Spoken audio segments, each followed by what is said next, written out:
Fewer things are harder to bear than the passing of loved ones. But when you come from a dual culture, or when you are a foreigner living in a foreign country like Japan, your troubles are exponential, especially when you realize that heirlooms and other possessions that were destined to you have somehow been usurped. It only adds insult to injury and irreparably destroys family ties that in effect were already broken when you learn about nefarious actions of your relatives. Can you get back your inheritance? And how can you best protect your family from going through this in the future?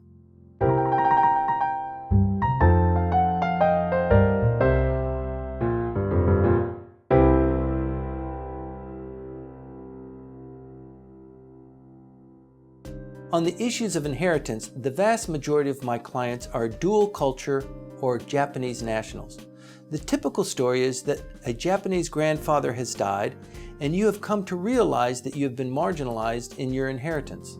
The complaint I always hear is, "I don't know what the law says, but this distribution sure doesn't seem fair to me." Not only might it be unfair, but in the absence of a will, it also might be illegal. Traditionally in Japan, inheritance always went to the eldest son, the one burdened with taking care of elderly parents until their deaths. However, since the end of the war, very specific laws have been implemented which dictate how, in the absence of a will, an estate should be distributed. It follows a certain calculation that even accommodates illegitimate children in the distribution. Nevertheless, in some remote areas of Japan, the old inheritance system is still present in the minds of locals, which creates a definite clash of cultures when patriarchs pass on. These situations often lead to an uncle or an aunt preventing you from getting your share of the inheritance. Hi, I'm Timothy Langley, and you might wonder why you might want to listen to the advice I have to offer. I've been working here in Japan for over 30 years, providing services to individuals with inheritance problems. I grew up on the Japanese island of Okinawa, and so I have witnessed foreigners and their children often being defrauded from their inheritance by unscrupulous relatives. When blood relatives take it upon themselves to decide who gets what, you need to act quickly and carefully while remaining firm in your convictions. The ability of the parties to settle these situations without professional assistance rapidly approaches zero. The result is years of litigation and the complete destruction of all family ties. This is avoidable. Death and taxes indeed are inevitable, but you can prevent your loved ones from ever having to go through a fight over assets, and that's the minimum you should expect. As a result from seeing firsthand the destruction of families due to inheritance disputes, I expanded into providing wills to my clients as well.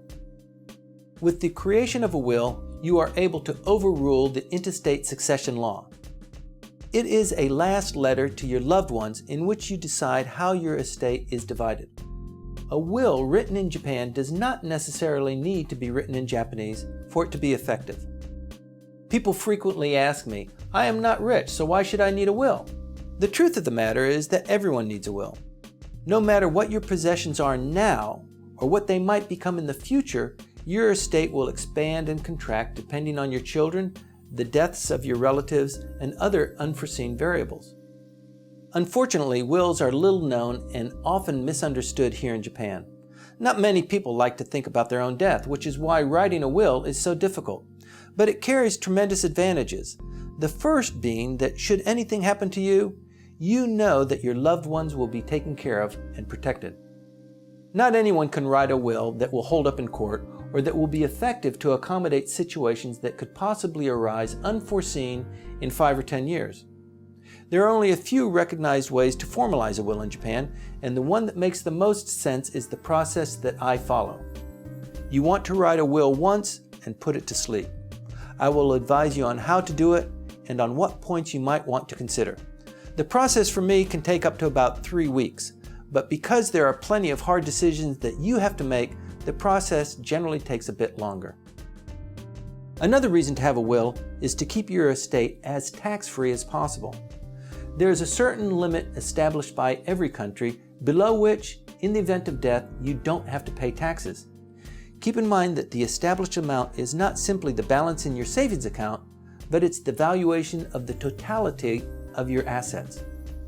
Also, although you might die in Japan, and estate taxes might apply, it's possible that some of your assets are located in other countries, and those assets might be collected, assessed, and distributed according to your will or through the intestate succession rules of another country.